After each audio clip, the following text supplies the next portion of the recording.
The SCP Foundation is a major organization which catalogs, studies, and secures thousands of phenomena, artifacts, beings, and many more.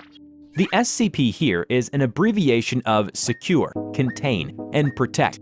It seeks to shield all mankind from various harmful anomalies in the system, thus ensuring that normalcy is not disturbed among the masses. Let's take a closer look into some basic lore concerning the SCP Foundation and also analyze 3 individual SCPs. Hello everybody, I'm the Rubber. Today, we're here to explain in detail what the SCP Foundation is and its many horrific secrets.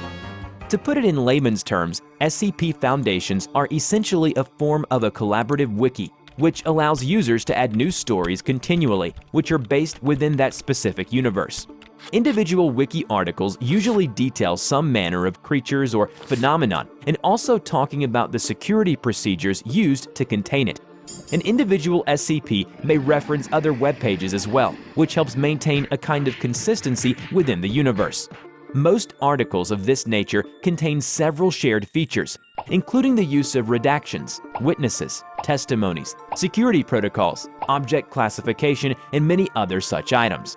Many articles also come with project tapes or addendum editions, which can be used for constructing a legitimate timeline of the events in the narrative. Let's first take a look at some of the lore that does exist. The SCP Foundation happens to be a globally led initiative, whose highest priority is to prevent the human race from reverting to the dark ages from which our ancestors emerged in the past.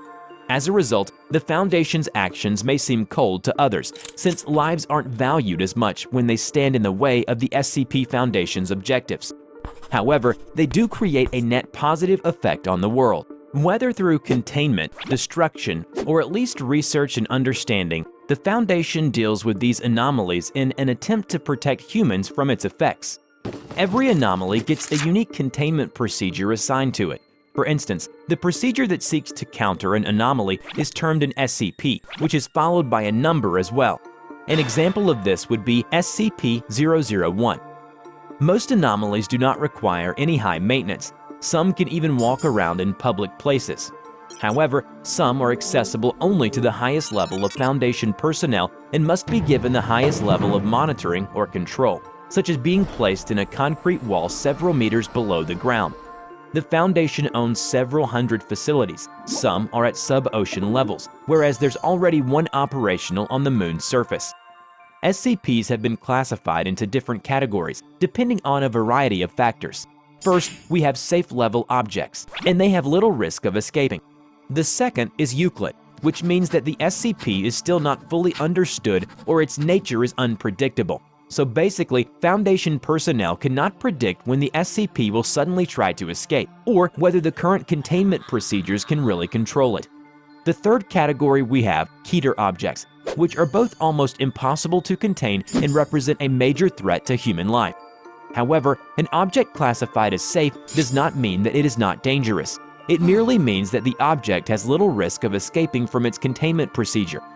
Access to such objects is dependent on the clearance level of the personnel, ranked from 0 to 5. At level 5, personnel have unrestricted access to dangerous and difficult SCPs, including the ones that are capable of providing other benefits. Some of them provide tangible benefits to the users, such as healing pills, whereas others may be used for counteracting much more dangerous SCPs. To neutralize other rogue SCPs and for protecting other facilities, there are dozens of several lethal task forces that form the base of the Foundation. Let's analyze a few anomalies that offer an accurate representation of all the various anomalies that have been contained by the Foundation. We'll kick things off with SCP-1733, which is a classic DVR recording of a basketball game between Miami Heat and the Boston Celtics. Everyone who appeared in the video, such as athletes, commentators, coaches, audiences, etc., can still remember the event process that occurred during the playback of this video. However, as it gets played more, it starts deviating from the game's actual outcome. It eventually reaches disturbing levels, and the article ends with the crowd starts sacrificing all the players and children in attendance for the event. Eventually, the arena's lights turn into a haunting red color. All information beyond this point has been eliminated. SCP-1733 is now safely locked away inside a high-security digital archive. However, members of the Foundation are also constantly monitoring the entire internet for any information that might mention the video. SCP-87 is also a well-known anomaly. It happens to be a staircase that has no end. It just keeps going down. However, it is possible to view over 1.5 flights of stairs, no matter how bright your light is. Several personnel have attempted to get to the end, and none have succeeded. They found that no matter how deep they went down, a sound would always appear 200 meters below you, sounding like a child was crying. Occasionally, a partial face with no nostrils and opaque pale white eyes will pop out of nowhere and leave visitors scared and in shock. Also, on the fourth exploration, something was observed to have knocked on the door. On a completely different note, SCP-294 is a coffee machine in a personnel's break room. It is capable of dispensing any kind of liquid with ease.